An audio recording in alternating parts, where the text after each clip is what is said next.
ဘယ်အလုပ်ကိုလုပ်တယ်လဲဘယ်သူကလုပ်တယ်လဲဆိုတဲ့ပုံမှာမူတည်တာပေါ့နော်အဲ့တော့ဒီဥဆောင်ကောင်စီရဲ့စုဖွဲ့မှုကိုကျွန်မပြန်ပြီးတော့ပြောချင်တယ်ပေါ့နော်အဲ့တော့သူ component တွေပေါ့အဲ့တော့မန်တိုင်3ရက်ရှိပါတယ်ကျွန်တော်တို့စုဖွဲ့မှုမှာပေါ့နော်အဲ့တော့ပြည်သူကိုယ်စားလှယ်ဆိုတဲ့ပြည်သူကိုစားပြုမန်တိုင်ရှိပါတယ်အဲ့တော့ပြည်သူကိုစားပြုမန်တိုင်လို့ပြောတဲ့နေရာမှာCRPH ရှိမယ်2020ရွေးကောက်ပွဲရလက်ပေါ့နော်ရွေးကောက်ခံလွှတ်တော်ကိုယ်စားလှယ်တွေကိုကိုစားပြုထားတဲ့လွှတ်တော်ကိုစားပြုကော်မတီ CRPH ရှိမယ်ပြီးလို့ရှိရင်အဲ့ဒီကော်မတီအနေနဲ့ရောတခြားသောတော်လိုင်းအင်အားစုတွေနဲ့ရောဖွဲ့စည်းထားတဲ့ဒီတော်လိုင်းအစိုးရ NUG ရှိမယ်ပေါ့နော်ဒါပြည်သူကိုယ်စားလှယ်မှန်တိုင်းပြီးတဲ့ခါကျတော့ဒီတိုင်းသားတော်လိုင်းလက်နက်ကိုင်အဖွဲ့အစည်းတွေရှိပါမယ် ERO EAO တွေရှိမယ်ပြီးရင် Federal Unit တွေပေါ့နော်အခု Federal Unit တွေလို့ပြောရင်အခုပေါ်ထွန်းလာတဲ့ Federal Unit တွေကိုပြောတာဖြစ်ပါတယ်ဥပမာစကိုင်းမကွေးမန္တလေးကိုစိုးမိုးထင်းချုပ်ဒေသတွေမှာ Unit အစိုးရတွေအုပ်ချုပ်ရေးအဖွဲ့တွေပေါ်လာတယ်ခေါင်းဆောင်အစိုးရပဲဆိုပါစို့ပေါ့နော် Unit အစိုးရတွေပေါ်လာတွေရှိတယ်ဒီမန်တိုင်ကတစ်ခုဖြစ်ပါတယ်နောက်ပြီးတဲ့ခါကျတော့အမျိုးသမီးပေါ့နော်ဒီအမျိုးသမီးတုကိုကိုစားပြုထားတဲ့ကိုစားပြုမန်တိုင်တစ်ခုဆိုပြီးတော့ကျွန်တော်တို့ကဒီ Pillar 3ခုကိုအခြေခံပြီးတော့ဒီစုဖွဲ့မှုကိုလုပ်တာဖြစ်တယ်အဲ့တော့အဲ့ဒီအခြေအနေမျိုးမှာဒါဆိုရင်ဒီမေကွန်းနေလဲကျွန်တော်တို့ sorry ကမေးခဲ့တာပါကျွန်တော်တို့ဒီအစည်းအဝေးတွေလုပ်တယ်အချိန်ပေါင်းများစွာဒီစုဖွဲ့မှုမှာ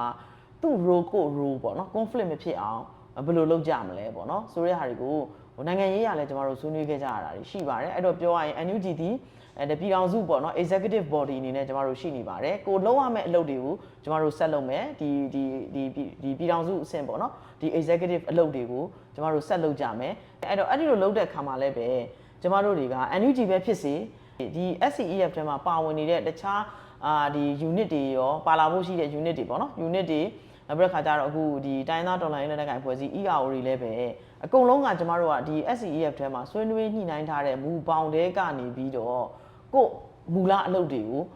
ုပေါ့နော်ပေါင်းဆက်ညှိနှိုင်းပြီးလုပ်သွားကြဖို့ဖြစ်တယ်ပေါ့အဲ့တော့ role conflict မဖြစ်ရအောင်လဲကျွန်တော်တို့ဆွေးနွေးထားတာတွေရှိတယ်ကျွန်တော်တို့မှာ framework တွေပြုစုထားတာတွေရှိပါတယ်ပေါ့နော်သဘောတူထားတာတွေရှိတယ်အဲ့တော့အဲ့ဒီမှာပြောရရင်တော့ NUG ကကိုလုံးရမယ်အခုပြည်ထောင်စုဒီအစိုးရရဲ့တော်လိုင်းကာလပေါ့နော်တော်လိုင်းပြည်ထောင်စုအစိုးရရဲ့အလုပ်တွေကိုကိုစားပြုပြီးတော့ဆက်လက်ဆောင်ရွက်သွားဖို့လို့ရှိတယ်ဒီလိုလုပ်တဲ့နေရာမှာကျွန်တော်တို့ကမူဝါဒပိုင်းဆိုင်ရာအရာတော့ SCEF ရဲ့ပုံမှန်အလုပ်တွေထဲမှာကျွန်တော်တို့ညှိနှိုင်းဆွေးနွေးပြီးတော့မှသွားကြဖို့လို့ဖြစ်ပါတယ်ပေါ့နော်အဲ့တော့အခုဆိုရင်ဒီ NUG နဲ့ပတ်သက်ပြီးတော့ဝေဖန်မှုတွေရှိရပေါ့လေအထူးသဖြင့်ဒီ NUG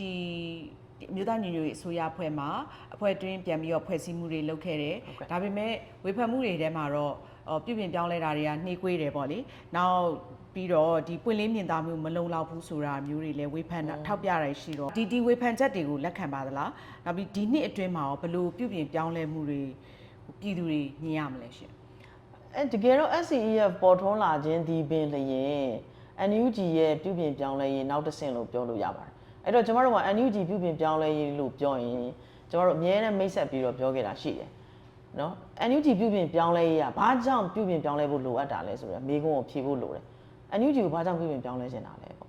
တာမန်အစိုးရမဟုတ်ဘူးတာမန်အခြေအနေမဟုတ်ဘူးတော်လှန်ရေးမှာပို့ပြီးတော့ထိရောက်တဲ့ခေါင်းဆောင်မှုကိုပေးစေခြင်းလို့ပြုပြင်ပြောင်းလဲစေခြင်းလားလို့ကျွန်တော်တို့ကဒီလိုနားလဲတယ်ပေါ့နော်ဆိုတော့အဲ့ဒါကိုပြန်သုံးသပ်မယ်ဆိုလို့ရှိရင် NUG ထဲမှာဟိုလူကိုဖြုတ်လိုက်ဒီလူကိုဖြုတ်လိုက်လုံးယုံနေတော့ပြုပြင်ပြောင်းလဲမှုမဟုတ်ဘူးဒါဆိုတော့ဒါအဲ့တော့ကျွန်တော်တို့ကမဟာဗျူဟာရပြန်လဲသုံးသပ်တာရှိတယ် institution ပိုင်းဆိုင်ရာရပြန်လဲသုံးသပ်ပြီးတော့ပြုပြင်ပြောင်းလဲဖို့လုပ်ရတာတွေရှိတယ်နောက်တစ်ခုကနိုင်ငံရေးအရာပေါ့နော်နိုင်ငံရေးအရာပြန်သုံးသပ်ပြီးတော့ဒီလိုမျိုးဝန်ကြီးဌာနတွေကို short လိုက်ပေါင်းလိုက်ယုံနဲ့တော်လှန်ရေးကြီးကအောင်မြင်သွားမလားခုန NUG ကိုပြုပြင်ပြောင်းလဲစီလိုတဲ့ပြုပြင်ပြောင်းလဲခြင်းရဲ့ရည်ရွယ်ချက်ကအဲ့ဒါလားပေါ့နော်ဒါတွေကိုကျွန်တော်တို့သေချာမေးဖို့ဖြေဖို့လိုပါတယ်အဲ့ဒီလိုလဲမေးခဲ့ဖြေခဲ့ကြတယ်ပေါ့လေဆိုတဲ့ခါကျတော့နှစ်ခုရှိတယ် phase မှာအဲ့တော့ internal reform လိုတယ်ကျွန်တော်တို့အတွင်းထဲမှာ function mind တွေမှာဘယ်နေရာတွေကအလုံးမဖြစ်နေတာလဲဘာတွေကိုပို့အလုပ်ဖြစ်အောင်လုပ်ဖို့လိုလဲတချို့ဟာတွေကအခုလက်ရှိပကတိအခြေအနေမှာကိုပဲကျွန်တော်တို့ကအလုပ်လုပ်လို့ဖြစ်နေသေးလားမဖြစ်ဘူးလားပေါ့နော်ဘာကြောင့်မဖြစ်တာလဲဆိုတာတွေကိုသေချာသုံးသပ်ဖို့လို့တော့လိုပါတယ်ပေါ့နော်ဆိုတော့အဲ့ဒါတွေကိုသုံးသပ်ပြီးတော့ internal reform ကျွန်တော်တို့လုပ်ခဲ့တယ်အဲ့တော့ဝန်ကြီးဌာနတွေများနေတယ်ဆိုတော့သုံးသပ်ချက်တွေပေါ်မှာဝေဖန်ချက်တွေပေါ်မှာကျွန်တော်တို့လက်ခံတယ်အဲ့ဒါဆိုဘယ်လိုပြန်ပေါင်းစည်းကြမလဲဘယ်လို short ချမလဲအဲ့တော့ဝန်ကြီးဌာနတွေကို short ချတဲ့အခါမှာ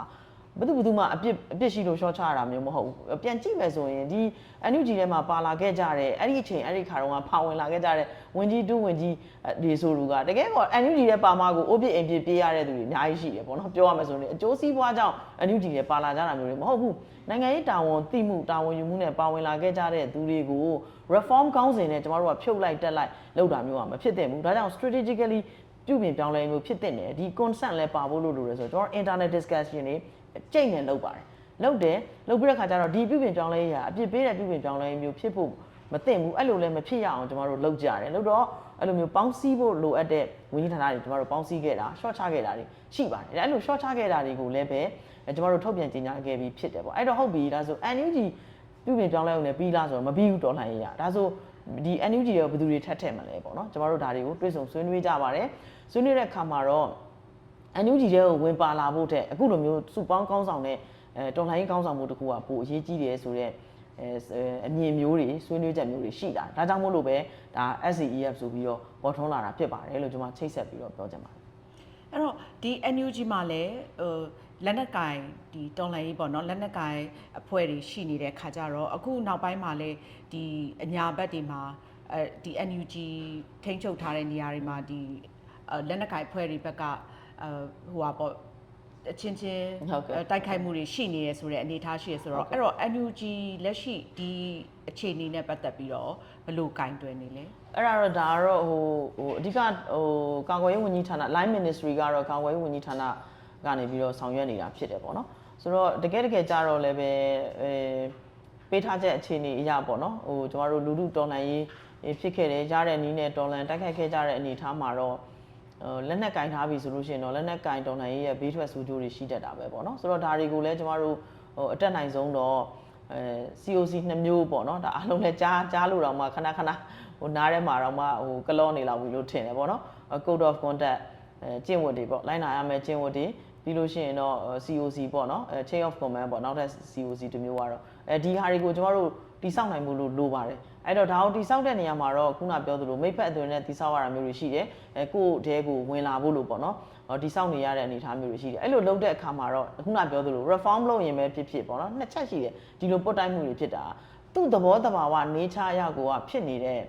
ပုတ်တိုက်မှုတွေရတယ်ရှိမှာပဲဘာလို့ဆိုတော့လက်နက်ကင်ဖွဲ့တွေအများကြီးပဲ territory ဘိုင်းမှာလည်းရှိတယ် local တွေပေါ်မှာအခြေခံပြီးကိုယ့် local သူ့ local သူ့နယ်ကိုယ့်နယ်ဆိုတဲ့ပြိပခါတွေပုတ်တိုက်မှုတွေကဒါတဘာဝရတော့ရှိမှာပဲလို့ကျွန်မမြင်တယ်ဒါပေမဲ့အဲ့လိုရှိတာတွေကသူ့တဘာဝထက်ကြော်လွန်ပြီးတော့တော်လှန်ရေးမှာဖြစ်နေတဲ့စစ်ရေးတစုံလုံးစစ်မာဗျူဟာတွေကိုထိခိုက်တဲ့အထိတော့မဖြစ်သင့်ဘူးလို့ကျွန်မမြင်တယ်လေနော်အဲ့လိုမဖြစ်ရအောင်လို့ကျွန်တော်တို့ဒီသက်ဆိုင်ရာပေါ့နော်တပ်ပိုင်းဆိုင်ရာကိုတာဝန်ယူထားကြတယ်စီရေးပိုင်းဆိုင်ရာကိုတာဝန်ယူထားကြတယ်ခေါင်းဆောင်တွေတာဝန်ရှိတဲ့သူတွေ line ministry ကတော့ပူးပေါင်းဆောင်ရွက်နေတယ်လို့လှုပ်တင်လှုပ်ထိုက်တာတွေကိုသူတို့လည်းအားနည်းချက်အားသာချက်တွေကိုပြန် review လုပ်ပြီးတော့အားနည်းချက်တွေလည်းရှိနေတော့မှာပဲကျွန်မထင်တာတော့တော်လိုင်းပြီးတဲ့အထိတောင်ဒီအားနည်းချက်တွေကပြင်နိုင်ခြင်းမှပြင်နိုင်မယ်တိုးတော့ progress ရှိနေအောင်လို့တော့သူတို့စ조사အားထုတ်နေတယ်လို့ကျွန်မမြင်တယ်တစ်ဖက်မှာလည်းပဲခုနပြောသလို NUG အောင်ကြီးပဲဝင်လာဖို့လည်းမဟုတ်ပါဘူးတိုင်းသားတော်လိုင်းလက်နက်ကင်ဖွဲ့စည်းတွေရဲ့ဒီ EAO ရဲ့လက်အောက်မှာရှိတဲ့ဒီတော်လိုင်းလက်နက်ကင်ဖွဲ့စည်းတွေနဲ့လည်းပဲကျွန်တော်တို့ဆောင်ရွက်နေတာတွေရှိတယ်ထို့တူနောက်ပေါ်လာတဲ့ SRD ပေါ့နော်ဒီ Spring Revolutionary Alliance လိုမျိုး command တစ်ခုလည်းရှိလာတယ်ဆိုတော့ဒီ command တွေနဲ့လည်းကျွန်တော်တို့ဘေးတိုက်ပေါ့လေတေချာလေးပူပေါင်းဆောင်ရွက်သွားဖို့လို့တော့လိုတယ်လို့မြင်တယ်လူသဘောတဘာဝအရာလက်နက်ကင်တော်လိုင်းရဲ့သဘောတဘာဝအရာပုတ်တိုက်မှုတွေကိုတော့ကျွန်တော်တို့ကဒီထက်ပိုပြီးတော့ပေါ့လေtolerance ရှိနဲ့အမျှော်မြင်ရှိနဲ့တော့တတိကြီးနဲ့တော့ဂိုင်းတွေဖြည့်ရှင်းသွားဖို့လို့တော့အရေးကြီးတယ်လို့ကျွန်တော်မြင်ပါတယ်